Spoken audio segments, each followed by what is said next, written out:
Welcome to the 1905 podcast. And for the first time in podcast history, the 1905 podcast is on video today. So if you want to see our ugly mugs in person, then you can watch us on YouTube if you'd like that option. But let's start by saying hello, Joe. Joe, how are you? I'm all right, mate. How's things? Are you enjoying the international window? You know Because what? I'm not. It's absolutely terrible. I think for the first time ever, I actually am, and I felt like I needed just a little break for a week off Chelsea. And the only reason is I spent far too much time on social media, and specifically Twitter, X, over the transfer window, that I was like, it's a really bad habit to get into when you're just checking it all the time. And it's like, Zoe Simons, what's going on there? What's happening with Garnacho? And then it was all the Jackson stuff in the last couple of days. And it just became, that awful addiction. And I was like, right, transfer window's done. I'm deleting Twitter off my phone. And it's just nice to have a bit of a breather. So instead, all I'm doing now is just worry that our players are going to get injured in international duty, which so far they haven't. Is that right? We don't think they have. Well, there is one that's been injured that I've got a bit of news on. It's Sugu. Apparently, he's injured. So Caicedo's kind of replacement. Yeah. Bowler counts he has a knock. Bad. So, yeah, it could be a few weeks, I think. Yeah. Oh, great. Start with the good news, Jay. Thank you. Right, let's start with something that is very cheesy, but you have to do on a podcast. But if you have been listening to us for a while, and if you like what we do, you could do us a massive favor and give us a 5-star review on Apple or Spotify. If you're listening in one of those two places, we would honestly, it would mean so much to us if you did that. We're still one of the small Chelsea podcasts, I would say, in the greater scheme of things out there. But if you could do that for us, it genuinely takes about 5 seconds to do it. Like, it's that quick and easy to do. But it would really make our day, because most of the 5-star reviews we've got are friends and family. And it would be nice to have some from others out there. So that would be amazing. Today's show is a two-parter. So part one, Joe and I are gonna give our final word on that transfer window that I mentioned, give you our thoughts on kind of how we have upgraded the squad, maybe what were the ones that got away. And then in part two, we are very excited to be having a special guest, which is Mark Meehan from the Chelsea Supporters Trust, who's going to be talking to us about all things supporters, really, and the future of Stamford Bridge, amongst other things. So we're very excited for that. But as I said, part one, we will talk about how we feel about the squad and the start to the season. So, Joe, I'm going to start by stealing something that I did see on social media, which basically was a breakdown of what is the squad upgrades if you see them written out for this season. And I thought this was a really interesting way of looking at it. So effectively, if we compare last year's squad with this season's squad, there are 9 changes. So the 9 changes, and I'll go from sort of back to front, are goalkeepers. We're obviously pretty much as we were. Going forward, though, Hato comes in over Vega. In the midfield, you've got Andre Santos replaces Dewsbury Hall. Asugo replaces Amugu. Remember him? He had a huge role. Gittins obviously replaces Sancho on the left. Estevao effectively replaces Madueke. Garnacho replaces Mudryk. Buonanotte replaces João Felix. João Pedro replaces Nkunku. And then Delap replaces Jackson. And I thought it was a really interesting way of looking at it, because you can debate those, and we'll talk through, and I'll hand over to you to talk through some of the details there in those ones. But when you look at it that way, you go, yeah, you could argue one or two, but you go, no, that is upgrades in just about every area in 9 places in the squad.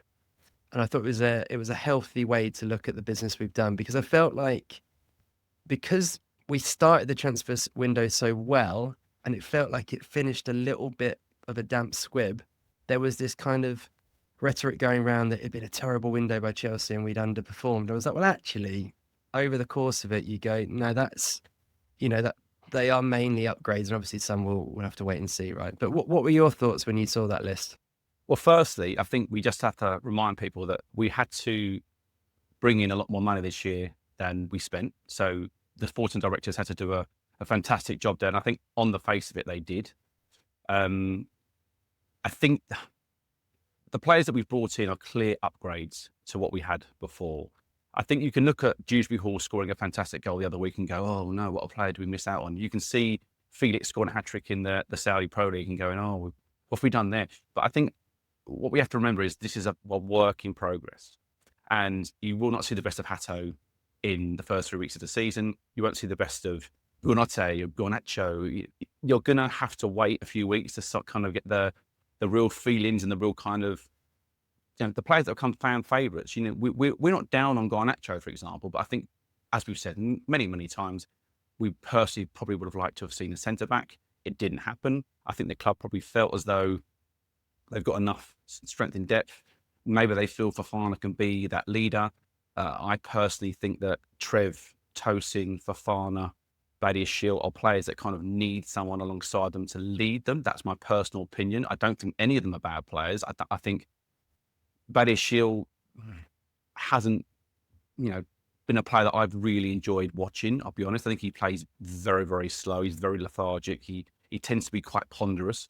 The other three are good players. I think I mentioned Tosin 2 weeks ago on the podcast and said that I don't think he's good enough for Chelsea. I still stand by that. I'm not saying he's a bad player, but if you're getting someone on a free transfer from Fulham, I mean, it kind of speaks for itself. He's just a good player. I think the fact that he's Cole Palmer's best mate, friends, great. You need players like that in the squad to kind of have harmony. But I think that's an area that we would have liked to have seen strengthened. But like I say, it's just the club feeling as though they've got enough.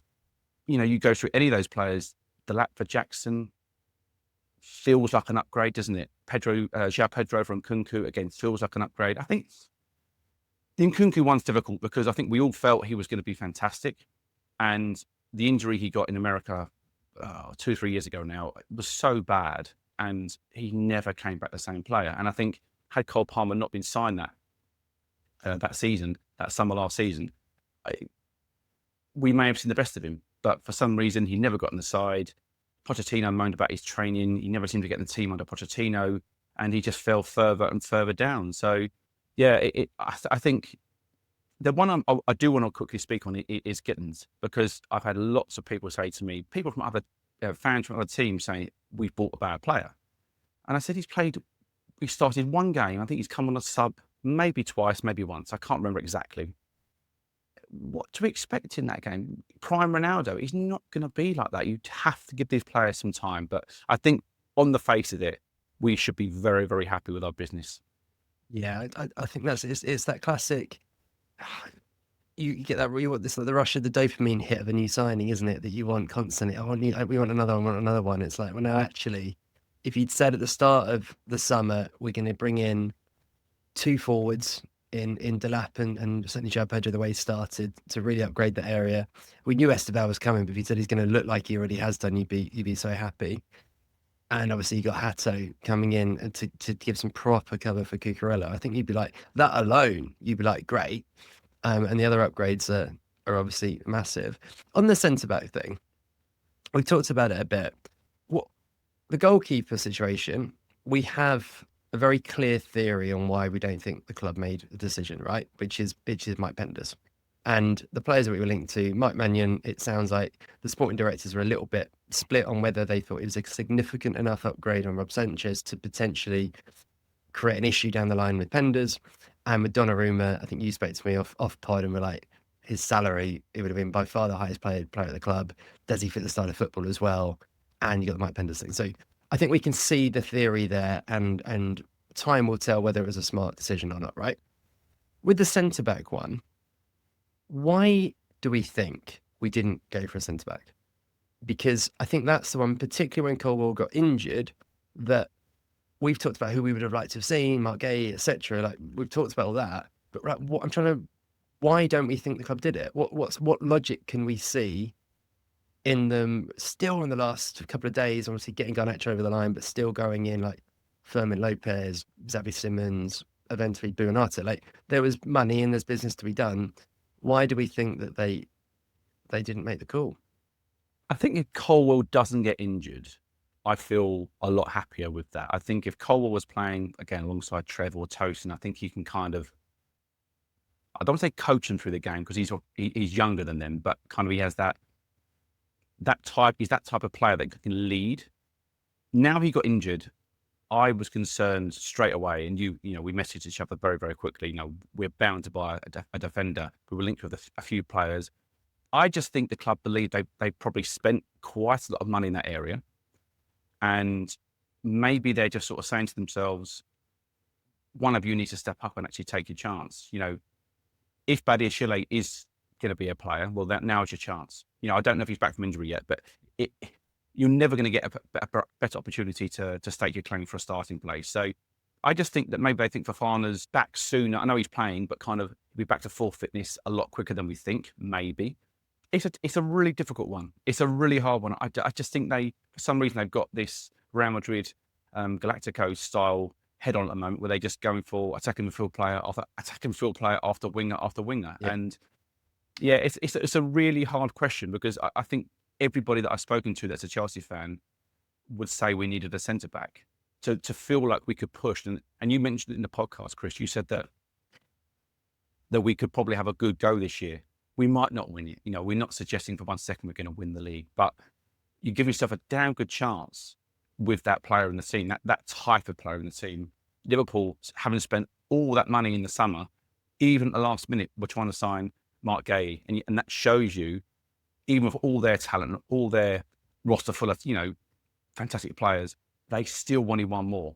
And I just think Chelsea possibly ran out of that. This fine, and well, so not a fine, is it? We'd have been excluded players from the Champions League squad if we didn't meet this UEFA demand. So maybe they were just very, very worried at the end that if they did overspend it and they couldn't quite get the money back, it would have been a disaster. So look, it's not terrible. I'm not saying that it's an awful situation to be in. Chelsea spend a lot of money for a big club. We're always looking for the next player.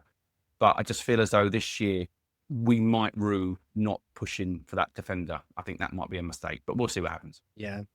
I mean, being super positive, maybe the Cole injury, they think he'll be back a bit sooner than we do. I mean, the basic word is he'll be out for the season, right? But maybe they think that they actually could be back earlier. Obviously, we do have, a guy at Strasbourg in Mamadou Sarr who is very, very highly rated. So again, maybe that plays into their thinking as well. But yeah, it certainly seems like a strange one. And then the other, I guess, big kind of dilemma on towards deadline day it wasn't deadline day, wasn't it, that we spoke about in the last pod, and we're flip-flopping between because of the news at the time, but is the Jackson Mark Gui trade. I think my view on it immediately was like, great, we're going to bring him back. This is smart. We're forcing him back. I'm all with it. Let's do it. To be fair, when we obviously spoke after that one went out and it was quite clear he wasn't going to come back, and eventually he's gone to Bayern, you were a little bit more balanced, weren't you, in terms of harmony and kind of feeling like, look, if he doesn't want to be here, we do not want an unhappy Jackson in the squad. Do you want to sort of talk to that a little bit more? And obviously, on the other hand, Mark Gui, by all accounts, is very happy to come back and be part of it. I think, so Mark Gui, he is someone that's going to come back into the team and actually have a point to prove. I think that's the thing. Having Jackson come back in the state of mind that he was in, and you said about you got 2 weeks to get your head right. Come on. I suppose in my mind, I'm thinking his head was already turned. And I think we must remember that Jackson wanted to go. As soon as Delap and João Pedro came in, the club have said, through certain people, things get leaked all the time, that he was not prepared to fight for his place and he wanted to go. Now, whether that was a permanent move or a loan move, whatever he could get, I suppose. But I think you would have brought someone back. And I think you got a miserable player he went around the dressing room, but he'd be around the training ground. And I just think maybe the club thought it was a good idea to initially try and get him back. And had he gone, okay, brilliant, yeah, I'll come back and do it. You never know. But the fact he dug his heels in and said, no, I'm not prepared to do that. I think you knew what sort of player that. I don't dig Jackson out totally, but he definitely wasn't willing to come and play for Chelsea again. And so why not bring a boy in like the guy from Sunderland, Mark Gui, and give his all for the badge. I'd rather see that than someone moping around. I couldn't watch another 10 or 12 games of Jackson just plodding around the pitch, not trying his hardest. So I think on the balance of it, not great, not an ideal situation, but no time to do any other business as well. We couldn't get a striker within, a few hours. It was impossible to do a deal. And no one's going to sell to us at that time either.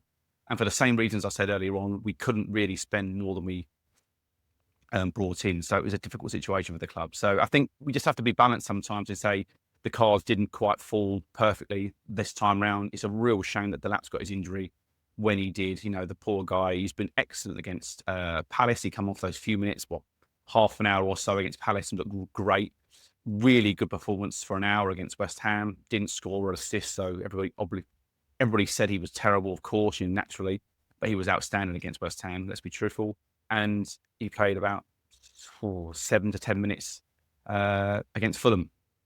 And that's now done for 8 to 10 weeks. So, look, it was a bad injury, and hopefully he gets a bit of luck when he comes back. Yeah. I think it's a really good point, actually, on Jackson, because I think, you know, building a squad of now what is best part of 25 players is more important than ever that you've got good squad harmony, etc. We know all of that. And I think with 2 players in mind, Jackson and Madueke, I think the club probably looked at those and thought they could cause us a problem from a squad harmony point of view, mainly because they were both very much first teamers. So they're pretty much, I mean, Jackson said he started every game he was fit. Madueke generally did. And they would have seen this season thinking, well, we're bringing in Gittins and we've got Esteval coming in. Madueke's role in the lineup is probably going to change if it all goes well with Gittins and Esteval. How is he going to respond to suddenly being effectively understudy or rotation player? Likewise with Jackson. Different for them going to new clubs, like going to Arsenal and Bayern, it kind of like it starts again. But when you've been a starter and then your role in the squad changes, you kind of could sort of, without knowing them as people, you can see their body language when they come off the pitch for Chelsea. We've said it many times with Jackson in particular. And they might have gone, do you know what? Actually, if we can get the right money for them, maybe the squad, harmony-wise, is better balanced. And as you say, with Mark Gui, I mean, he's the worst one to have in a podcast for, because I don't know how to say his name. But with him, you do think he's going to be hungry and, you know, he's going to chase every ball, as we know. Let's move on from the squad then and talk about our sort of feelings on the start of the season. We obviously in our predictions at the start said third before anyone had kicked a ball. Based on what we've seen from Chelsea so far, and I guess from our opponents, do you have any different feeling on that? I think I'm going to veer away from season finish. I just think it's a lottery. No idea. I don't know where Chelsea are going to finish. What have I seen from Chelsea? I want to see a lot more. I think the control in these games, particularly the 2 home games, we went to the Palace game. We didn't go to Fulham, but I felt in the ground we never had control of the game. I felt Palace came and gave us a really good going over at times, and I thought Fulham did the same thing. We were very fortunate against Fulham with 1 or 2 decisions, but we've got 7 points. But I think Maresca will want to see a lot more from his team. I just feel as though the West Ham game, I said it on the podcast after the game, that let's see how West Ham do in the next few fixtures. Well, they've just played Nottingham Forest away and won 3-0. So that was a fantastic result for them. So on the face of it, are West Ham that bad? Are they that bad? You always knew they were going to get a result against somebody. I know it's early in the season still, but I think we played well against West Ham, but we still relinquished some control at 5-1. As silly as that sounds, I felt like we really went a little bit daft and we were not doing the right things. We were sort of, Fofana come on and we had this chicken, and Hatta come on for his debut. It was all a bit chaotic. So I think after the break, we've got Brentford and Man United, I believe, the next 2 games. I would like to see us kind of have a lot more control. And in that scenario, you can then build the things you want to do.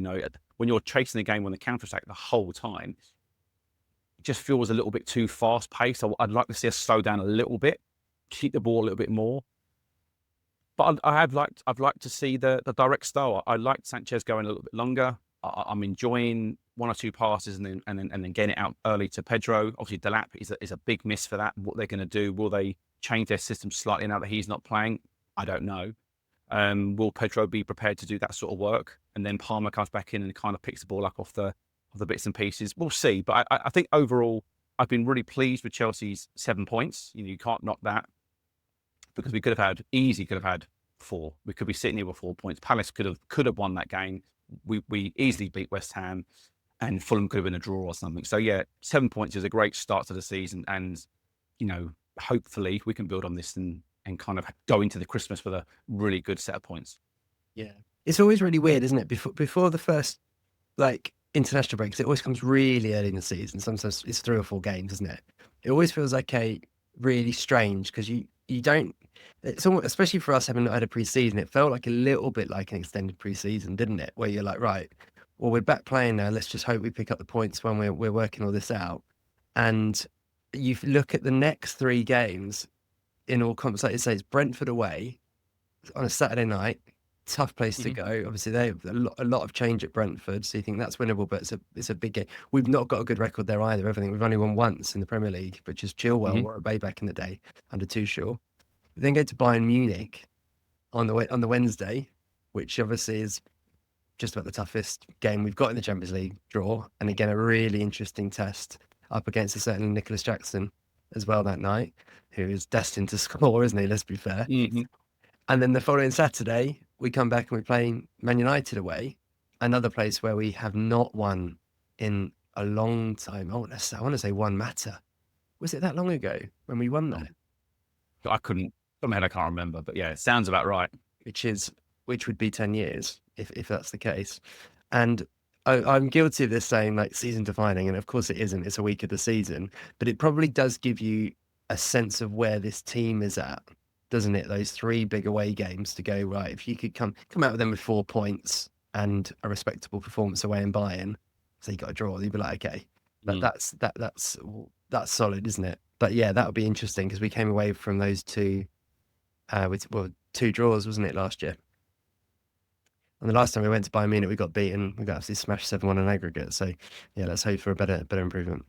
Yeah, I think the Man United game is one that we shouldn't be fearful of. I mean, I know that Amorim would have had a couple more weeks to kind of get his ideas across and what have you, but I've watched them play. I mean, they are all over the place. I mean, they are dreadful at the back. Now, look, we said this before last year, and we ended up drawing the game 1-1 and had to get a late equaliser to draw the game. But I don't fear Man United at the moment, and we shouldn't go there and fear them. Because I think if Chelsea are going to improve and they're going to be the team that we all think they can be, that's where they've got to go and make a statement. Not say a statement, they've got to go there and say, right, come on, clean slate, win the game by hook or by crook. Brentford is a slightly different case. Obviously, no Thomas Frank, new manager. I've just been beaten by Sunderland. I think Brentford played quite well in the Sunderland game. They got beat by 2 late goals. But you feel as though they're not quite the team they were under Frank. That's obvious.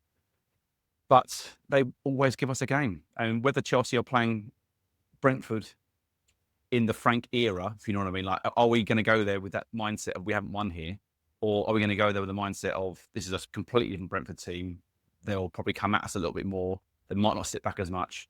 Yeah, I hate saying it because you feel like you're not going to win every game. But I just can't see us not getting 6 points. I'm not saying we're going to blow these teams away, but I just feel as though we've got that sort of gene with Maresca, that Italian sort of gene where it's like we'll get over the line somehow. We'll find a way to do it. If we were playing Liverpool away or Arsenal away, I wouldn't be sitting here saying we're going to get 6 points. But I just feel as though we should be going to these grounds now and looking to get 6 points personally. Yeah, it would be a real statement of improvement if we did that, wouldn't it? Because particularly the Man United away game last year, we were both pretty gutted actually about our performance. You were pretty furious actually because it was when we were right up there in the league that point before Christmas, and we went to United, and it was almost like, where's our belief? Like we just sort of turned up, and we were like this. They were so there for the taking, and we just didn't turn up on the night. So I really hope that we see a front foot performance. That obviously going to pine back to that World Club Cup final performance against PSG, but you could tell after 30 seconds in that game, you're like, all right, we've come here to win this. And you kind of want to see that kind of gutsy display, don't you? In terms of what I'm looking for, it's every time, I mentioned to you this on a voice note the other day, every time at the moment that a team sheet comes out, I'm just looking for one name of that Esteval. I'm just so excited watching him play. Obviously scored for Brazil in the weekend. He's the youngest player to score for Brazil in a competitive game since Pele. So no pressure, keep the expectations low on your shoulders. But I was saying to you that it takes me back to kind of Arjen Robben and Eden Hazard excitement vibes when we'd signed both of those players. Literally every time the team sheet came out, as the first name I was looking for, I was like, is he playing? just Yeah. because it gets you off your seat and just such an exciting player to watch. And I'm loving the energy that he's giving me as a football fan and as a Chelsea fan, having him in a Chelsea shirt. I just wanted to get that off my chest because I'm a big fan. Well, he's actually had a couple of very scoreable chances, hasn't he? The West Ham game and the Fulham game. And both times I've gone, he's not going to miss this, because you've seen him score all these goals for, was it Palmeiras we got him from?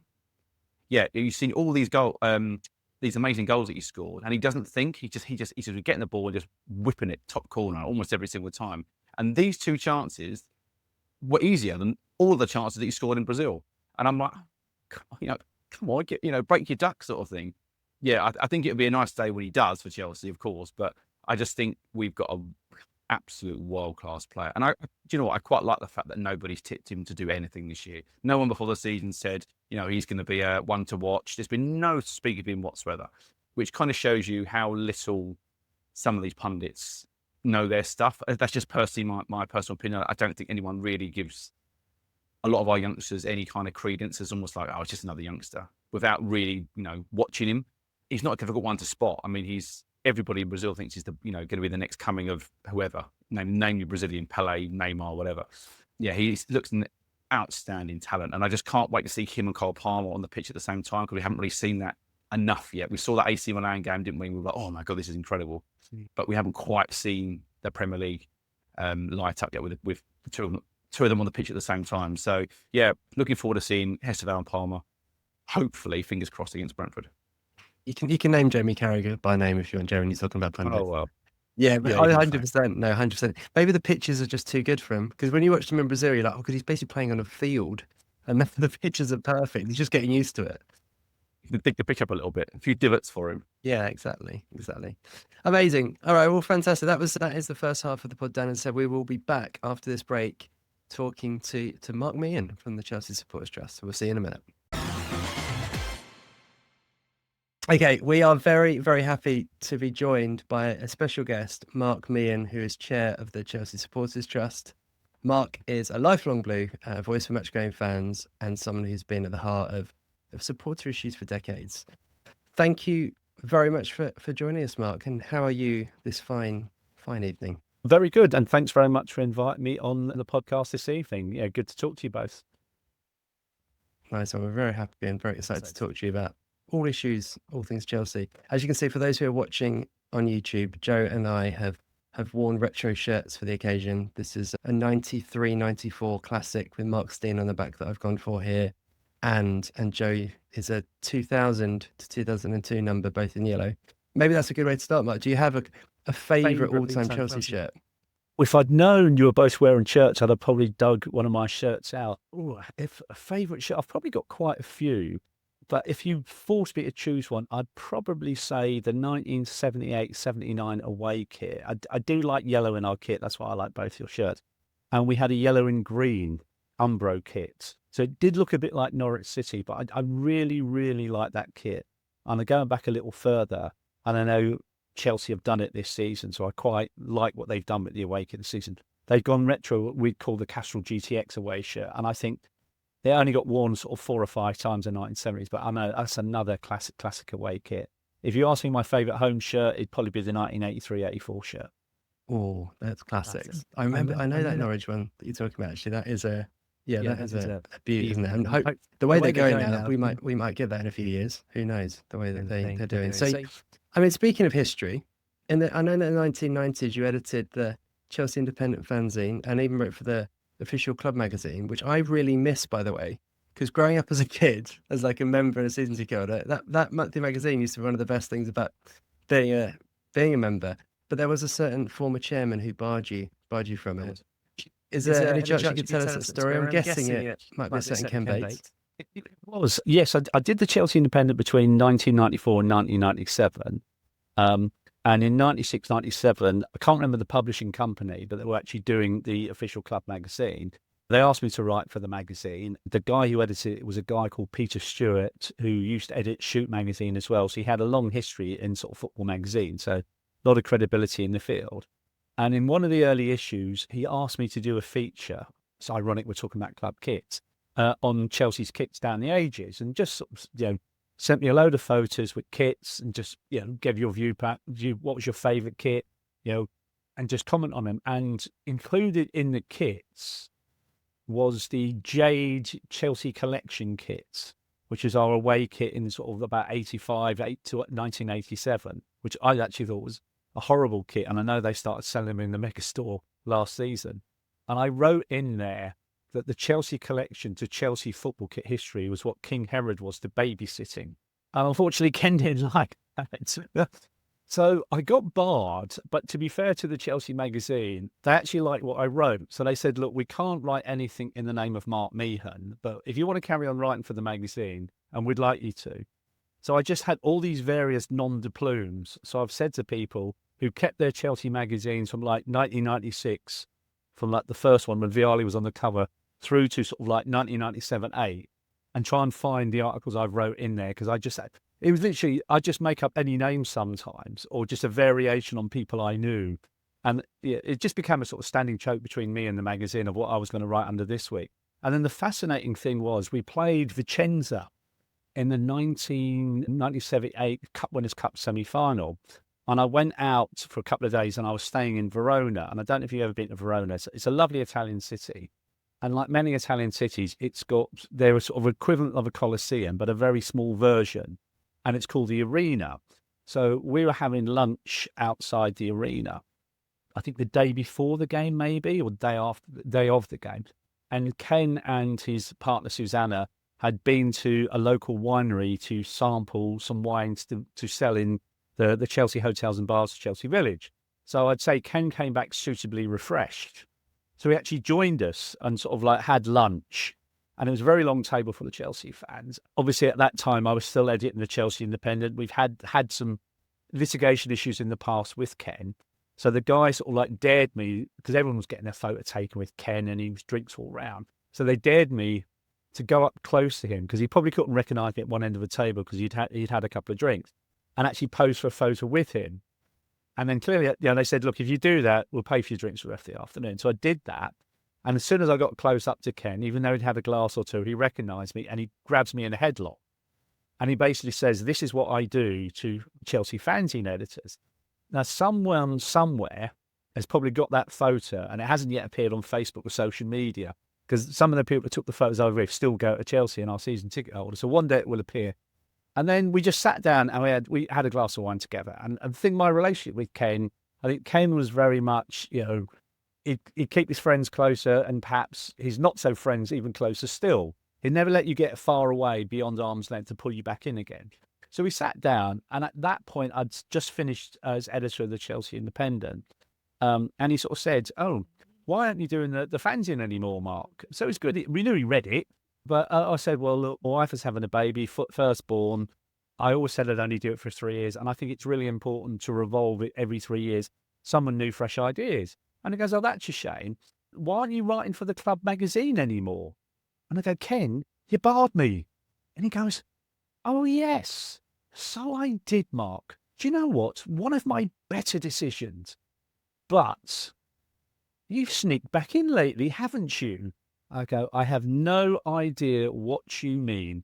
And it was almost like, I know that you know that I know that you're actually still writing for the magazine, even though I'd written under nom de plume. So, yeah, he knew. But with Ken, provided it wasn't under my name, Mark Meehan, basically that was the issue. And he liked what I wrote, so we find. And then the next time I saw him, I've always said, irrespective of what went on between Ken and the Chelsea Independent, I was in Monaco for the Champions League sort of semi-final, and a friend of mine called Robert Steen sorted me a ticket on the day of the game. I didn't have a ticket, but it was a very expensive ticket in what probably we'd call Westview or hospitality now. And I was sitting about 6 seats away from Prince Rainier for Monaco. And so I was very in the posh part of the Monaco stadium. And Ken was nearby. And by then, Roman had taken over. So it was quite sad in some respects, because at the end of the game, all the Chelsea entourage go with the Monaco delegates. And Ken's just left there with Susanna. And so I just went over to him, said hi, hello, shook my hand. And he just said, Mark, we're only on this world for a short period of time. Don't be a stranger. Yeah. And then last year we had the 1983-84 reunion, and we thought there's no way you can do a reunion of the John Neal promotion side with the likes of Kerry Dixon and Pat Nevin without inviting Ken Bates.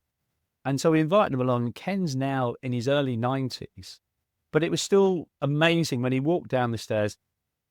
He's always grumping a little bit grouchy and he's having a little bit of moan when he came down the stairs. But everyone gave him a standing ovation. Yeah, and I think he was really genuinely moved by that. And I spoke to Susanna afterwards. And I think that was just, it was almost like completion, because sometimes it was thought that he wasn't always appreciated by Chelsea fans. And yeah, I would say from personal experience, I had my run-ins and disagreements with him. But I think it was just nice, that people recognised what he did. And he was well received by the Chelsea supporters in Under the Bridge that night.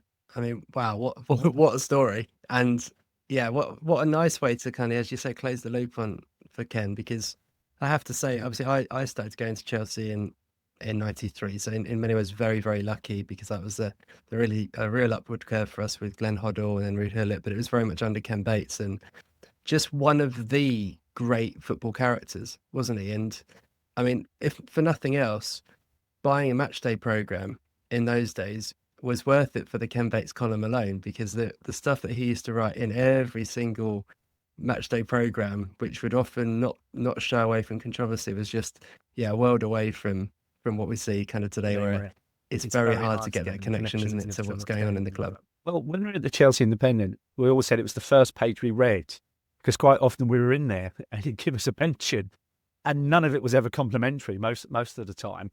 Yeah, that was Ken. He shot from the hip. He always had the last word.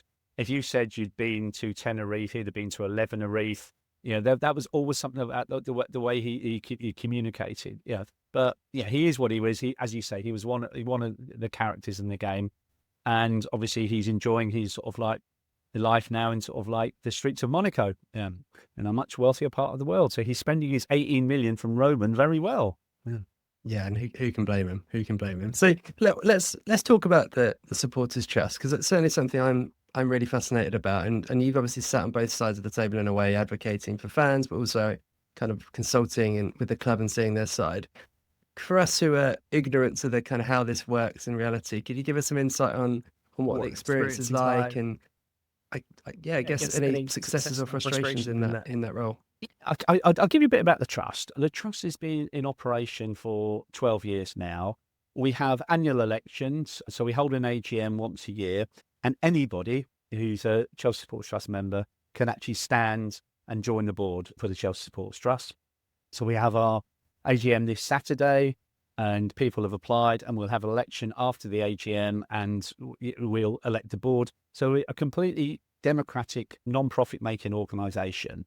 So I've been involved with the trust probably for about 6 years now, but probably the 6 years prior to it, I probably was peripheral, because I did so much around the supporters movement back in the 90s, and clearly some of the issues that we had with Ken, and obviously Matthew Harding was a good friend of mine, and some of the challenges between Matthew and Ken we were caught in the middle of. So sort of like the CST, very much, I said, one member, one vote, very much committed to promoting Chelsea Football Club, but also primarily Chelsea supporters, and obviously primarily also doing work in the community. But obviously we've always said we reserve the right to also promote the club. We also will challenge the club and critique the club, if we don't think they're acting and doing things in the best interest of Chelsea supporters. And I think very much seen as probably the largest and the most prominent supporters organisation now involving Chelsea. I think I'm not the biggest social media person, although I am on Twitter. I think we've got probably the largest or third largest Twitter following, or second largest, I think, after Liverpool and potentially Man United in the country. So we act, as obviously, representatives or supporters. We are all democratically elected. And each year we have an approved mandate voted on and approved by our members. So on Saturday, there'll be a number of items presented at the AGM, and our members get to vote on that. And that becomes our mandate for the next 12 months.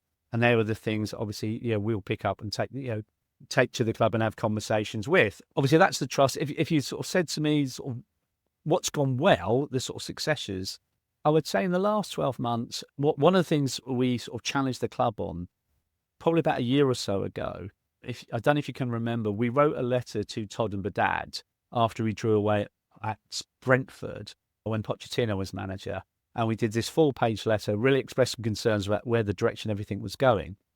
And We didn't actually describe and say the club was a laughingstock, but we warned the club they're in danger of becoming a laughingstock. That every journalist in Fleet Street picked up on those two words, and that was the headline. So it was a bit tense between us and the club at that time, but we sat down with them and we presented a strategic paper to them about support, engagement and communication. And we sort of said to them, you should do a town hall. So what we're doing is like a town hall now, but do a town hall where you are speaking to hundreds and hundreds of Chelsea fans, because clearly communication is a fundamental part of what you need to do as a football club. Now, it took a year, and in sort of April of this year, Chelsea held its first town hall, and obviously the subject was digital ticketing. And we suggested to the club that the fan advisory board should be the ones that host it, and they did. What we've now set the club is you've done it once, you need to do it more frequently. And ticketing would probably be a very good subject to talk to them about. Other successes, we suggested to the club last year, if people know me, my background very much is in the field of housing and homelessness and rough sleeping. So the idea of the Stamford Bridge Sleep Out was mine, which was sort of 6 years ago, and we hold that on an annual basis. And we had a most successful year this year, raising £30,000 for Earls Court Homes Project and the Oswald Stoll Foundation. But I also suggested to the club this year about having a closed donation programme at Christmas. And the club came up with the idea with us, Wrap Up Warm. And you may have seen the Cole Palmer video, or Cold Palmer, that was used in the video. And the club tell me that was the most watched Christmas video on YouTube last year. It's mad, millions and millions of hits. I think that was a success. We also held a Christmas party with the club, and their caterers, Levy, held a Christmas party for local residents. And we went along and acted as waiters for the evening. So that was a very humbling but very enjoyable experience, providing a waiter service to local people, homeless people, people really struggling on in terms of poverty. So I think that went well. A more recent thing, we have lobbied the club since they removed the coach subsidy for from Bournemouth away 2 years ago about trying to bring it back. They reinstated it for one game last season away at Newcastle. And I saw the other day that the Manchester United game in a couple of weeks' time, they subsidised the coach to the tune of £15. So a lot of what we do is continual lobbying. You don't always succeed, but sometimes you do. Another success was there was the first train compensation scheme for supporters last year who went to the Sheffield United game, and the game was changed at short notice by television. And we succeeded in getting compensation from Chelsea, Sheffield United in the Premier League, who clearly changed the game, for supporters who were out of pocket, who had additional expense when the game got moved. And then the other thing, obviously, that was a success on the back of the Wrap Up One project was, and I have to admit, I was absolutely amazed when this happened. We do a lot of work with the Barons Court Homeless Project. It's the only support project at Hammersmith and Fulham for homeless people. And one evening, 3 of the first team players came down there during the Wrap Up One project to bring sort of kits, tracksuit tops and clothes for homeless people. And we had Tozin, we had Marcus Bettinelli, and we had Levi Colwell. And I think, what came out of as a suggestion to the club has ended up, with 3 of the first team players coming down and helping homeless people near to Stamford Bridge with warm clothing. I just thought that was an amazing success. Frustrations, I'd say with also my other hat and the CSC hat on, because I'm involved in so many conversations with the club. I think frustration that there was a ticket price increase last season. I think that was frustrating from my point of view. That's 2 years running. We've had a price increase, and price increases increased by 17%. And I do have the biggest sympathy for club members, because club members get a raw deal anyway since the introduction of Westview. There's less and less tickets available on a match day for club members to fight through the virtual waiting room to succeed in getting tickets. And not only are they struggling to get tickets, they have to endure another price increase. And then also this year, there's been the introduction of the True Blue membership scheme. So their membership is increased by 50%, but they appear to have less chance of getting tickets. So they were sort of frustrating things, shall we say. And then I think the other thing is, in terms of where we work with the club, there's a lot of good people that work at the club, really sort of like get fan engagement, working with the trust, working with the fan advisory board. But at times there are still, sort of pockets of the club where the club talk about being a trailblazer in fan engagement. That's what Todd and Badad said when they came in. And I always sort of say, if you want to be a trailblazer and you aspire to be that, which I think is a positive, there still needs to be a shift that anyone at the football club who interacts with a supporter, whether you sell the match day program or you do other things that interact with the supporter on a match day, the supporters are the beating heart of the football club. And I think it's getting them to all understand, when the supporters raise issues and raise concerns, it does need to be taken seriously, but also, treated with the respect it deserves as well. So it can be frustrating sometimes that, there are a lot of really good people there, but some people, I think, still don't quite get what this whole fan engagement is all about, shall we say. But shall we say, more successes than frustrations from my point of view. That's amazing. And I have to say, looking from the outside in as a supporter, it is really noticeable, all of those things. And I didn't realize the sleep out was your idea, but that's been an amazing thing to see. And I do remember that Cole Palmer video, and it was fantastic. The letter that you talk about from the Brentford game, that was a real vivid time for me, because it was only a week or so after the billionaire bottle jobs game, wasn't it? Famous kind of League Cup final defeat, and it really felt at that point that the club was in a weird place. Let's say one thing that jumps out to me about the supporter engagement, and I've thought this for a while, was when they joined, as you said, and took over, we understood that Roman was very standoffish in terms of communication. Thought, okay, they're really going to bring a different model to this. And the thing that jumped out to me is that I remember when Pochettino was appointed as manager, obviously he's an ex-Spurs man, and there was a lot of skepticism. And I thought the club did an amazing job, because you remember they did this really polished interview with him at Stamford Bridge. There was a lot of talk about how great he looked in a suit, how he looked like Chelsea.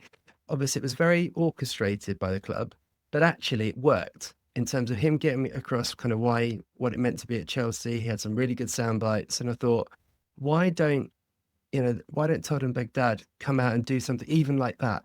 Even just both talking to supporters, pick out 5 or 6 things that they want to talk about, do it in that way at Stamford Bridge. I think even in that way, as a fan, to hear from them directly, not through, third-party conferences in America and those kind of stuff that we see Todd on, would make quite a big difference. And yeah, I love that you guys are kind of pushing that message. I think it makes such a difference to us. Yep. We'll continue to push it. I couldn't agree more. I think there's real value in that. I know Roman was Roman, and people say, well, Roman didn't come out and say much. No, he didn't. But this is a different regime, and Todd in particular has done a lot of talking worldwide. And I think that would have made a phenomenal amount of difference, even if he did it once a season. And we keep using the term town hall, but I imagine in the companies they own, they have town halls in their company where Clearlake or Todd in his company sort of talk to their employees, and they have 100, 200 employees on the call. It's normal, especially in a post-COVID world. And I think, that would help. I met Todd on a couple of occasions, and he seems very open to reasonable to talk to. But I've always said, and this sort of keeps saying about the channel, I'm in a fortunate position, and the club engages with me, it engages with other members of the Supporters Trust, the Chelsea Supporters Group, Chelsea Pride, the Fan Advisory Board, the Fans Forum.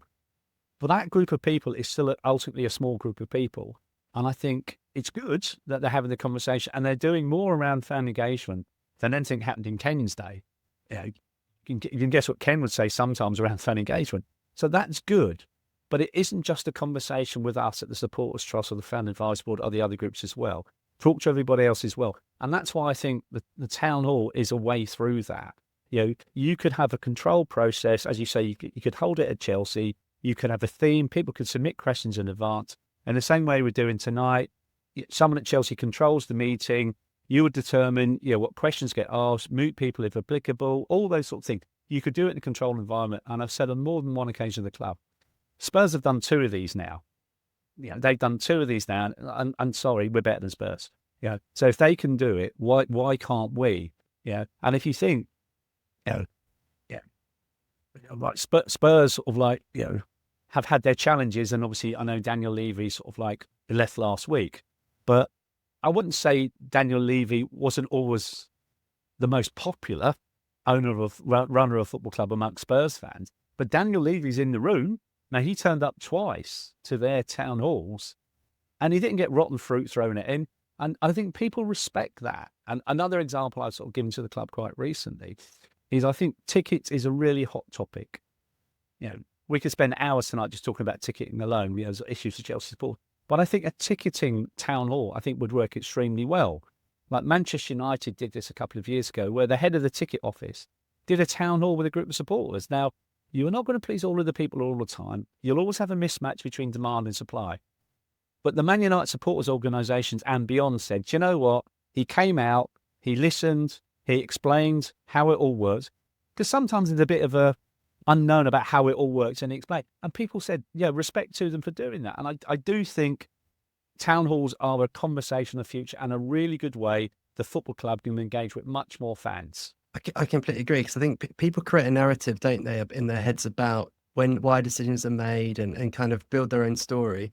As soon as you hear from the other side, like ticketing is a good example, people's understanding completely changes. And Joe and I probably on this podcast have been one of the biggest supporters actually of the owners that I've heard out there, because we've really seen what the long-term play is here and had faith in it. And the thing that I think I've often thought is they get a lot of stick as owners, considering how much money they put into this club. As a fan, what do you want from an ownership? You want ambition. You want them to sustainably put money and invest into the club. You want them to look like they are here for the long term and are taking, a view to success. And I think most of the signals we get that sort of have that in mind and show that path. And actually, they should be a lot more popular almost than they are, and that will come with success on the pitch, because we know how that runs with football. But I think actually them connecting a bit more with the fans, like you're encouraging them to do, I think will make a big difference there. Let's move on to a hot button topic that I know that any listeners will want to hear from your perspective on, which is Stamford Bridge and the future of the stadium. Joe and I, and I'll open it up to Joe in a sec to give his thoughts on what his view is on Stamford Bridge, but I'd love to get yours, Mark, in terms of your stance, I guess, on how the project should be handled, how much you think that supporters and fans should be involved in the process of planning, and maybe even your own perspective on if you have a preference on where we go. Obviously, the two most obvious moves that we hear about a lot at the moment is a full rebuild of Stamford Bridge in the current location, or a new site, maybe at Earls Court, if possible. Would love to get your thoughts on that, and yeah, I'll let Joe speak for us, because we share the same view. Where shall I start? Okay, some of the things I won't be able to say, because it's one of the things we sometimes say, just because you haven't heard from us doesn't mean that conversations aren't happening. And when you're dealing with the football club, and it's no different at any other Premier League club with other supporters groups as well, sometimes the conversations they have with you are confidential conversations, and they have to remain confidential. Yeah. And you have to have that trust built with both parties, because if you betray that trust, you then harm the relationship. So there are occasions where they will share things and sort of say, that is confidential. Or say at the fan advisory board, for example, they might share papers with you and you get to see the physical papers, but then they take the papers back at the end of the meeting because there's confidential information in there that can't get out to the public domain. And that's part of the working relationship to make it work. So I can't say everything, but I'll try and be as helpful as I can. I think what you have obviously at Chelsea is there's regular meetings, and I can speak on behalf of the Chelsea pitch owners. There's regular meetings between Chelsea pitch owners and the football club. So they meet on a regular basis. So it's quite fascinating sometimes as a spectator watching what's going on in social media and people writing their own sort of like theories. Yeah, but there is a good working relationship, and they do meet frequently. I have a lot of time for Jason Gannon. I see Jason on a frequent basis. On the fan advisory board, I sit on the sort of stadium subgroup. So there are conversations that I have that I can't go into sort of great detail. What I can say is there is no news. So this is quite fascinating when you see all this, and every so often either the Daily Mail or the Sun or the Athletic will write this article about Chelsea stadium plans. And you just have to laugh, because it sets off this chain of events on social media and all this speculation. And then you have the war of the words between the for and against. And I'm just thinking, there's no news. There's nothing happening. But I suppose if you're a journalist, you've got to keep the story fresh and keep it in the public domain. And so what I always refer people back to is in January, you had the CPO AGM. And Jason came along to the CPO AGM, and I've been to them in the past, and it's the first time I've ever had a queue to get into a CPO AGM. So I think there was a bit of expectation when people thought because Jason was coming, there's going to be the big announcement, and it wasn't. I think it was very professional and very good of Jason that came along. They very much introduced who he was, but actually he did make it clear there's no big news, there's no announcement. But his line very much was, we have a responsibility to look at all the options. And this is what he has said, all the options, this is probably a once in a lifetime decision, or be a decision that impacts on the football club for many, many years hence. So we've got to get it right. Don't get it rushed, get it right. And also what might have been fashionable sort of 5 or 10 years ago in the world of stadium building, it moves at such a fast pace that it's probably no longer fashionable now. And it's trying to, future-proof a stadium is the language that Jason used. That is fit, for the next, because the club has just celebrated its 120th anniversary, for the next 120 years. So there is, and I'm not telling anything that people, there's really only two options. Option one is to remain at Stamford Bridge and redevelop Stamford Bridge. Option two is move to Earls Court. I don't think, unless anyone comes up with a great idea, there is an option three or necessarily an option four. Option three might be to do nothing, but I don't think do nothing is an option. So it's either go to Stamford Bridge, go to Earls Court. In terms of supporters' involvement, I think, and don't worry if you haven't read it, but I always say to people, read up on it. I think the Football Governance Act is really important. And I know it's not sexy and not the sort of stuff your average football fan would be interested in, but I encourage people to look at it. It's just gone through the parliamentary process and is now legislation and has had the King's assent. Within the Football Governance Act, there is a clause in and around heritage items for a football club. So a football club can't do certain things without some form of supporter involvement, and then it has to go to the independent football regulator to approve. So if, for argument's sake, and there's several things, it's the colour of the team's shirt, it's the badge, and it's the stadium. So if, for argument's sake, Chelsea were thinking of moving stadium, irrespective of the CPO, any football club moving stadium would have to go through this process now because it's now legislation. So it's now got, in law in this country, what I call the CPO clause. So the CPO clause exists for every club now. So I find it quite fascinating that people then almost sort of look at the CPO as like Scooby-Doo villains, no, actually Scooby-Doo gang. And, we would have gotten away with it if it wasn't for those pesky CPO kids. It's actually now legislation in this country, boys and girls. So even if the CPO did not exist as a body, and that was probably one of Ken Bates's cleverest ideas, there is a legal requirement on any football club in this country, in the sort of first 5 tiers of the football pyramid, that if you're going to move stadium, you have to go through a process that involves your supporters, because if you don't, it will not be approved by the football regulator. So supporters will have to play a part at some point at Chelsea or any other club, but they'll play a part in Chelsea because obviously there's the Chelsea pitch owners that exist. And from a trust point of view, we've got a very good working relationship with the Chelsea pitch owners. We have a regular dialogue with them. I talk to Chris Izzet, who heads up the CPO, on a regular basis. So Chris and I get on really well. So we keep each other abreast as what's happening. But as I said, at this present moment in time, there is no news. The only thing I would say about Earls Court that is news, and it should not be a surprise, but if people are listening that don't know, there is a live hybrid planning application in with Hammersmith and Fulham and Kensington Chelsea councils to redevelop Earls Court with 4,000 new homes, offices, commercial activities, etc., parks, public realm, etc. Now, that planning application has been in both councils for over a year now. So at some point soon, the officials at both those councils, they've done the consultation with local residents, so they had the consultation back. What do people think about it? They've worked through the planning proposal to develop 4,000 new homes in a city that London has got a housing crisis. So those councils are going to make a decision soon. So if, for argument's sake, Chelsea were wedded to the idea of moving to Earls Court, they need to show their hand at some point in the near future, because if both those councils grant planning permission, it still means that Chelsea could buy Earls Court. It doesn't rule it out completely, but the price of them have gone up. So, something will need to happen.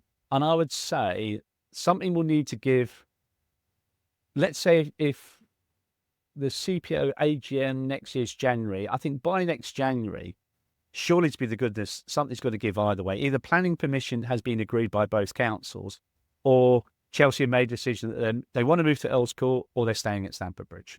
Joe, I'm gonna bring you in. You can see if you can get it out of Mark, your preference either way. But give us your take, Joe, in terms of that decision, and if you had a vote in the room, where you'd stand and kind of why. I think personally, the idea of staying at Stamford Bridge is what I would love to do. That's the heart. But I think the head is saying that the club's going to get left behind if we're not careful. I think there's so many teams in the Premier League now that are going mad, stadium-wise and what have you. Everton have just done theirs, you've just seen. I don't want to leave Stamford Bridge. I just think for the best of the club, we need a shiny new arena that's fitting for us. If the club could do Stamford Bridge in a minimum amount of years, then of course I'd love to stay. But I just cannot see Chelsea Football Club playing in front of 25,000 people for 5 years or 8 years of them rumoured. Fascinating what Mark said about Earls Court. I didn't realise that there was this planning application in place for housing estate, etc. In which case that may well give the club kind of a kick to get going. Also, I'm pleased that the club are taking their time to make that decision and not rush into something. It's a very, very difficult one because whichever way you fall, you're going to upset somebody. Stamford Bridge, I've been going since I was 4 years old, 1987, and it's the only place I've ever known. It's the only place I ever want to go to any given Saturday sort of thing. So, yeah, very, very difficult decision. Plays on the heartstrings of all Chelsea fans. I'm sure Everton fans felt the same thing, but you know what?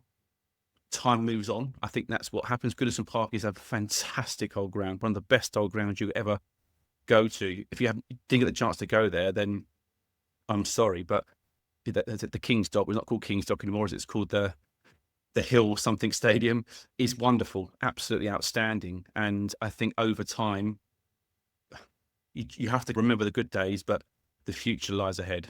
Like my viewpoint, I'd like to stay at Stamford Bridge. I'm very much, I can see where sort of Joe is coming from. My concern about Earls Court is if we were going to do it, I appreciate get it right, don't get rushed. Earls Court is not a new thing. It's been there 3 years. The planning application has been there over a year. The development proposal has been there as long as the new owners. So if they're going to do it, I'd like to think they've done it by now. But Earls Court is complicated. It's not simple, straightforward as get your checkbook out and you buy the site. It's not simple. It's not straightforward. You've got to deal with a lot of issues that are there. My preference would be to stay at Stamford Bridge because I'm probably in a more fortunate position. And some of the narrative is very much, we need a big sort of shiny new stadium, which I completely understand. Well, I actually think you could do the big shiny new stadium at Stamford Bridge because I've seen plans and the club has seen these plans as well. But we have to show respect and confidentiality to the architect who produced those plans. And this architect, was involved with the previous plans with Roman. Now, Roman got planning permission, I think 7 or 8 years ago now, for a 60,000 stadium in London, Stamford Bridge. Now, that was before the club purchased the Oswaldstow land. So they've got an extra couple of acres to manoeuvre. Before they purchased that land, the plans I saw from this architect could build a 63,000 stadium at Stamford Bridge on the existing sites. Now, the significance of the 63,000 is it makes us the biggest stadium in London. So we could get our shiny stadium and we could stay at Stamford Bridge. Now they've got the extra couple of acres by the Oswaldstow land. The 63,000 becomes even easier to do. But it also brings an enormous challenge that if you stay at Stamford Bridge, and I do not subscribe to the theory that we'd have to be out for 8 years. If I was Chelsea Football Club and wanted to move to Earls Court, I would say exactly the same. It's going to take years. If you look at Barcelona have demolished a 100,000-seat stadium and rebuilt it almost from scratch on the same site. And they're going to move back. If they don't move back, soon, they'll be moved back by the end of the season. So Barcelona, would be out by the time they're back for 3 years. And I think 3 years would be a much more realistic timescale to work to. Even at worst came to worst, go out for 4 years. And I think if you talk to Spurs fans when they moved out, they've actually forgotten being out, but they were only out for 2. The problem is where we go if that was to be the case. I don't think you can do it stand by stand. I think you'd have to do it as one big hit. Because when we rebuilt the stand, as in the East Stand, during the late 90s and the early 2000s, that took 8 years to build 3 stands because we were doing it on a stand-by-stand basis. I think it'd be far better to do it in one hit. Why I don't think that's happened is I think the vision from the owners is something slightly different. I don't think they necessarily just want a football stadium. I think they want an entertainment complex probably on par what exists in America. So why Earls Court would work for them is not just building a football stadium there, I think ideally they would like to mirror what Man City do. And if you've been up to the Etihad, next to the Etihad now, there's a 20,000 Co-op Arena. And the Co-op Arena is owned 49% by OVO, 49% by Man City, and don't ask me why, because I have no idea, 2% by Harry Styles. Yeah. So Manchester City should get 50% of the revenue from every gig there that's played it in a 20,000 stadium. And I know Bruce Springsteen played a couple of nights there, quite recently. So it's another revenue stream. So it becomes like not a football ground, but an entertainment complex that not only has football there, but also could have basketball, so you could bring teams over from America and play basketball in a 20,000. And I think that's what I think Todd would like to do at Earls Court. I think he'd like to have not just a football stadium, but an entertainment complex that involves a 20,000 arena that can host concerts and the like. And that's probably part of the challenge as well. So I'd like to stay at Stamford Bridge. We'll have to wait and see what happens next, because the ball is very much in Chelsea's court. But what I'd also say as well is, I can only speak on behalf of myself what I want to do. What I find amazing is all these people's theories about how everyone's going to vote from a CPO shareholder point of view. I think the role of the CPO is really important, but everyone assuming the way the vote will go, you can't assume how 24,000 shareholders will vote in 80 different countries. It's a hell of an assumption to make to where the vote goes. And that comes back to the importance then of communication. And again, comes back to the owners again. If you want to either, move to Earls Court, for example, you need a phenomenal communication strategy. And there has been no communication, next to no communication on this. And I think that is also part of, if that's what you want to deliver, you have to start talking about it, because for argument's sake, there's more of me who want to stay at Stamford Bridge, but you want to go to Earls Court. You have a challenge there straight away to persuade people. You may as well find out now. I'm not running the club. If I was running the club, I'd do a mini survey now, and I'd ask supporters what they think. Do you want to stay at Stamford Bridge, or would you consider moving to Earls Court? Now, if they turn around and vote and say 75% comes back, we want to go to Earls Court, well, that's quite good from the club's point of view. You're halfway there. But if it's the other way round, and people are sort of saying like, the majority want to stay at Stamford Bridge, and you want to go Earls Court, you better get your comms out and you better start work, because you've got to turn that round. And that's why, back to the town hall again, why that is so important. You need to engage with your fan base. You need to talk to them really frequently. And you need to start talking to them at some point about the stadium, where that will be, whether it's remaining at Stamford Bridge or whether it's moved to Earls Court, or, as I say, if there's a third option that I don't even know about. What about you, Chris? What's your thoughts? First of all, amazing insight. Thanks, Mark. I think my view is always been really clear that we have to build something spectacular. You've seen what Spurs have done, and we still hear about it now, don't we? It's still constantly the amazing Tottenham Hotspur Stadium. You see what we've done with the Bernabeu, and I've always been against the stand by stand rebuild for that reason, because I think you've got to build something special. I've talked on this podcast before about thinking that what Real Madrid did with the Bernabeu was genius by putting a roof on the stadium, because talk about concerts, basketball, tennis tournaments, they basically can split it, can put a roof on it, becomes the number one venue in London for concerts. I went to Wembley recently to see Coldplay. It rained, which adds a little bit, but I'm sure they'd rather be able to put the roof on to stop those kind of things happening. So anyway, the idea of doing something incredible, I think, is really important to me. And honestly and truthfully, of course, like Joe says, I think ideally you'd stay at Stamford Bridge. I think most people would. And I'm not as against the idea of being away for a few years if it isn't too crazy, because I think to what you said there, Mark, it's a reminder, isn't it, that this is not a 25-year project. This will last over 100 years. This is such a huge decision. It will outlive all of us. So although I've kind of probably swayed towards Earls Court as maybe the more realistic option to help us do something quickly, and this is amazing insight, by the way, if there is a vision that can be presented to say that with Stoll we could build a 63,000 at Stamford Bridge, I don't think there's anyone who wouldn't be excited by that. And the idea of keeping everything, keeping your heart and soul at Stamford Bridge and having the incredible stadium, I think we'd all sign off on that, wouldn't we? As to where you go and play your games for those, like you say, 3 or 4 years, I think it's open to discussion. I think Joe and I probably disagree on that. I've always thought, could you play league games at at Fulham outside of the top 6 games and big Champions League games, and then go and play them at Wembley, maybe.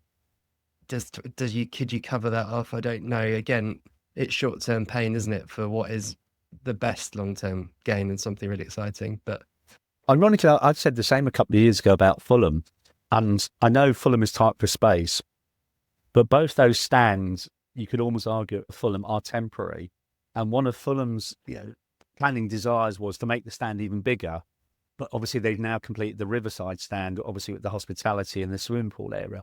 But Fulham could have probably gone further and made a bigger stadium that could have gone up to 35,000. And when you get to 35,000, you're not that far off where we are now. And so I was arguing if Fulham could expand, because this is not a decision that's going to happen in the next couple of years. This isn't going to happen for 5, 6, 7, 8 years anyway now, because it takes that long. You've got to go through the planning process all over again. If Fulham expanded their stadium, we play our league games at Fulham and our Champions League games at Wembley, because the issue for the club would be loss of revenue.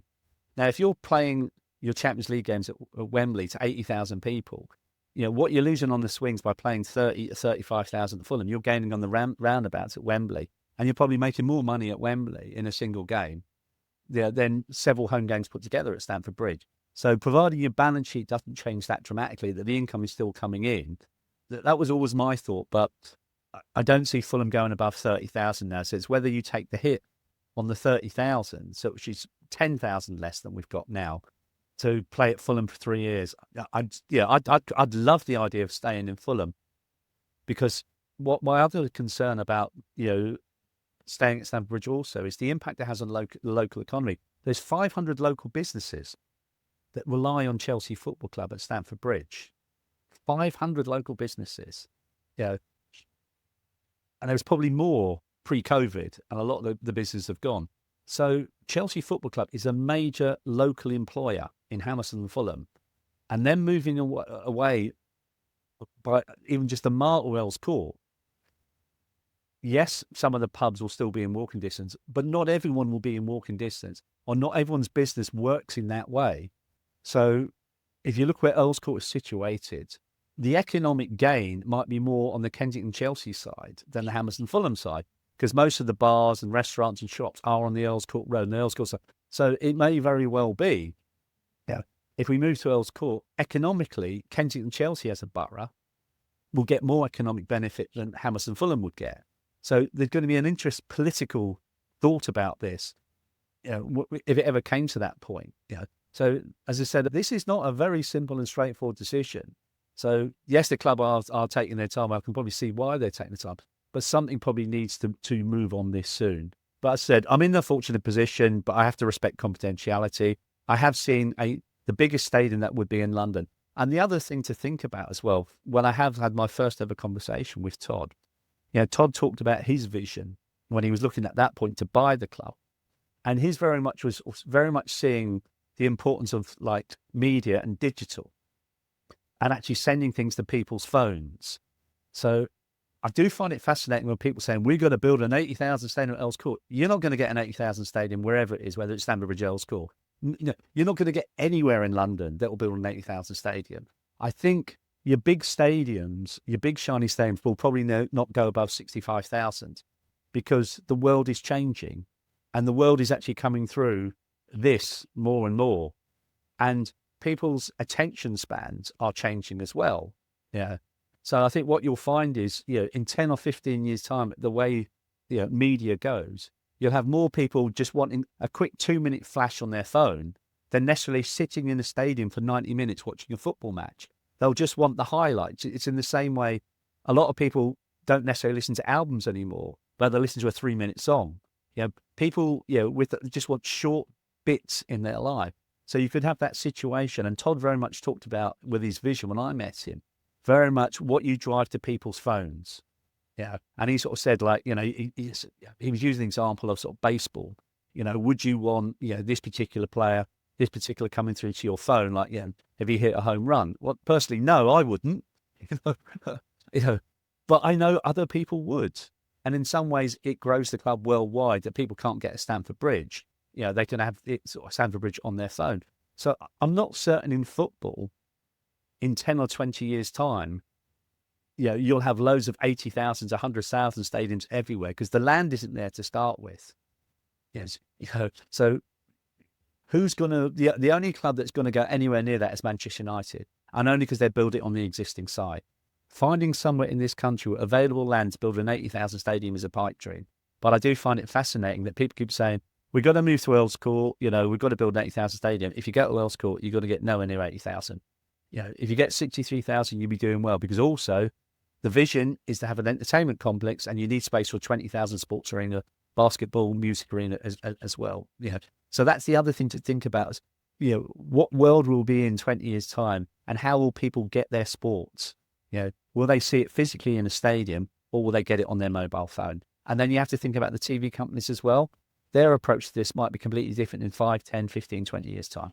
It's such an interesting insight, and for those who haven't fortunate enough to go to Stamford Bridge yet, it really is a unique football stadium in the UK. So many new stadiums were built kind of in the 90s and 2000s, weren't they? But immediately went out of cities. So I used to go to so many away days. You go to like Derby or Leicester, and they'd gone from real city centre stadiums to out in the outskirts of cities, places like Old Trafford.